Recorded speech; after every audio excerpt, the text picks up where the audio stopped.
বিষ্ণু বললেন মা বাবা দুইজনের সাথেই ভালো আচরণ করবা, বিশেষ করে মায়ের সাথে। কার সাথে? এক সাহাবী বললেন, বুখারীর বর্ণনা, মান আহাক্কু বিহুসনি সাহাবাতি ইয়া রাসূলুল্লাহ, সবচেয়ে বেশি ভালো আচরণ কার সাথে করব? বিষ্ণু বললেন উম্মুক, মায়ের সাথে। তারপরে বললেন মায়ের সাথে, তারপরে বললেন মায়ের সাথে, তিনবার বললেন মায়ের সাথে। আরেক বর্ণনায় এসেছে চারবার বললেন মায়ের সাথে, পঞ্চমবারে বললেন তোমার পিতার সাথে। বাবার চেয়ে মায়ের মর্যাদা বেশি না কম? আল্লাহ বললেন বাবার চেয়ে মায়ের মর্যাদা অনেক বেশি। তার কারণ হলো মা যে কষ্ট সহ্য করেছে বাবা ওইটা করে নাই। ঠিক কিনা? হামালাতহু উম্মুহু, বাবা তোমারে পেটে ধরে নাই, পেটে ধরেছে কে? দুই নম্বরে বললেন ওয়াহানান আলা ওয়াহান, বোঝার পরের বোঝা, যন্ত্রণার পরের যন্ত্রণা 10 মাস 10 দিন বাবা সহ্য করে নাই, করেছে কে? তিন নম্বরে বললেন ওয়াফিসালুহু ফি আমাইন, 2 বছর বাবা দুধ খাওয়ায় নাই, দুধ খাওয়ালো কে?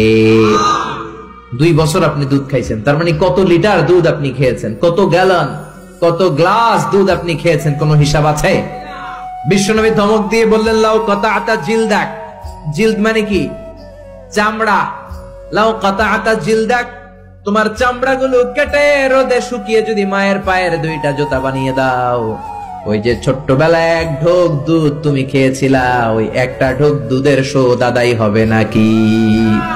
মায়ের দুধের শোধ আদায় হবে? জোরে বলেন আদায় হবে? আদায় হবে। যেদিন আমাদেরকে জন্ম দিলেন কতটা কষ্ট সহ্য করেছেন, মনোযোগ দিয়ে শোনেন। মেডিকেল সায়েন্টিস্টরা বলে কোন সুস্থ মানুষ তার দেহে 45 ইউনিটের বেশি ব্যথা সহ্য করতে পারে না। একজন তাজা সুস্থ মানুষ তার দেহে 45 ইউনিট পেইন একবারে সহ্য করতে পারে। ব্যথার মাত্রা যদি 45 ইউনিটের বেশি হয়, লোকটা হয় বেহুশ নয় মরে যাবে। আমার আর আপনার মা আমাদেরকে জন্ম দিতে যে 57 ইউনিটেরও বেশি ব্যথা সহ্য করেছেন, 57 ইউনিট প্লাস। কেন ইমাজিন, এটা কি কল্পনা করতে পারেন? কল্পনা করতে পারেন? 57 ইউনিটেরও বেশি, যেই ব্যথাটা কোনো অ্যাক্সিডেন্টে আপনার দেহের 20টা হাড্ডি একসাথে ভেঙে গেলে যত ব্যথা, তার চেয়েও বেশি ব্যথা। চিল্লায় এখন আল্লাহু আকবার। এজন্য আল্লাহ ডেকে বললেন খবরদার মায়ের সাথে বেয়াদবি করো না। মায়ের সাথে বেয়াদবি করলে তোমার কোনো আমল কাজে আসবে না। বিশ্বনবীর জলিল কদর সাহাবার নাম ছিল আলকামা। কি নাম? আরো জোরে বলেন কি নাম? আলকামা অসুস্থ, ইন্তেকাল করবে, মুমূর্ষ, কিন্তু মুখ দিয়ে কালেমা বেরোয় না। তার আত্মীয় স্বজন সবাই মিলে তার সামনে কালিমা পড়ে, কিন্তু কালিমা বেরোয় না। 3 দিন বিছানায় পড়া। কয়দিন? বিশ্বনবী বলেছেন লাকিনু মাউতাকুম লা ইলাহা ইল্লাল্লাহ, তোমরা তোমাদের মুমূর্ষ মৃত রোগীদের সামনে বসে লা ইলাহা পড়ো। কি পড়ো? কিন্তু বললেন না লা ইলাহা পড়েন, লা ইলাহা পড়েন। অনেকে মারা যাবে, দাদা মারা যাবে, চাচা মরে যাবে, বিছানায় পড়া, কানের সামনে যায় এই লা ইলাহা পড়েন, লা ইলাহা পড়েন। এরকম জোরাজোরি করবেন না, তার রুহু বেরোচ্ছে, এমনিই তো একটা জ্বালা। আবার যদি আপনি চাপাচাপি করেন, সে যদি বলবে শোনা পড়ুন না, ঝামেলা আছে না নাই? এজন্য বিশ্বনবী বললেন জোরাজোরি করো না, কানের সামনে যে আস্তে আস্তে তার সামনে যে পড়তে শুরু করে দাও লা ইলাহা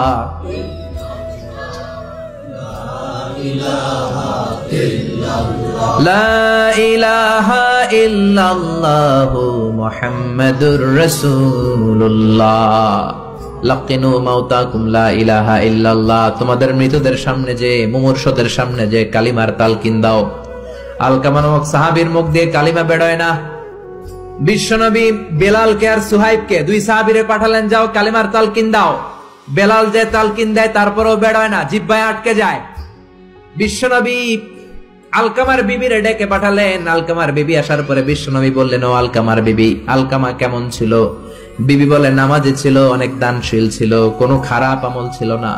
আলকামার বাবা মা কেউ বেঁচে আছে নাকি? আছে। কে আছে? মা আছে, মারা ডাকো। ও আলকামার মা, তোমার আলকামা কোনোদিন নামাজ ছেড়েছে কিনা? না। রোজা ছেড়েছে কিনা? না। মানুষের সাথে খারাপ আচরণ করেছে কিনা? না। তোমার সাথে কেমন আচরণ করেছে? তোমার সাথে কেমন আচরণ করেছে? এই প্রশ্ন করার পরে আলকামার মা কাঁদতে শুরু করে দিলেন। আলকামার মা বলে নবী আমার কথা শুনতো না, শুধু বউয়ের কথা শুনতো। বউয়ের ওড়না ধরে পিছু পিছু ঘুরতো, আমার মনে কষ্ট দিয়েছে। বিশ্বনবী বললেন তোমার ছেলেরে তুমি মাফ করে দাও। আলকামার মা বলে না, মাফ করব না। একথা শোনার পরে বিশ্বনবী বললেন লাকড়ি আনো, আগুন জ্বালাও, আলকামারে আগুনে ফেলে দেব। লাকড়ি এনে আগুন জ্বালানোর পর আলকামার মা চিৎকার দিয়ে বিশ্বনবীর পায়ে পড়ে যায়। বিশ্বনবীর ডেকে বলে, নবী গো, আপনার দুটা পায়ে ধরি, আমার কলিজার টুকরা আলকামারে আগুনে ফেলবেন না। আলকামা আমার নার ছেড়া ধন, আমার কলিজার টুকরা। ও নবী, অনেক কষ্ট দিয়েছে আমার মনে, কিন্তু আগুনে ফেলবেন না।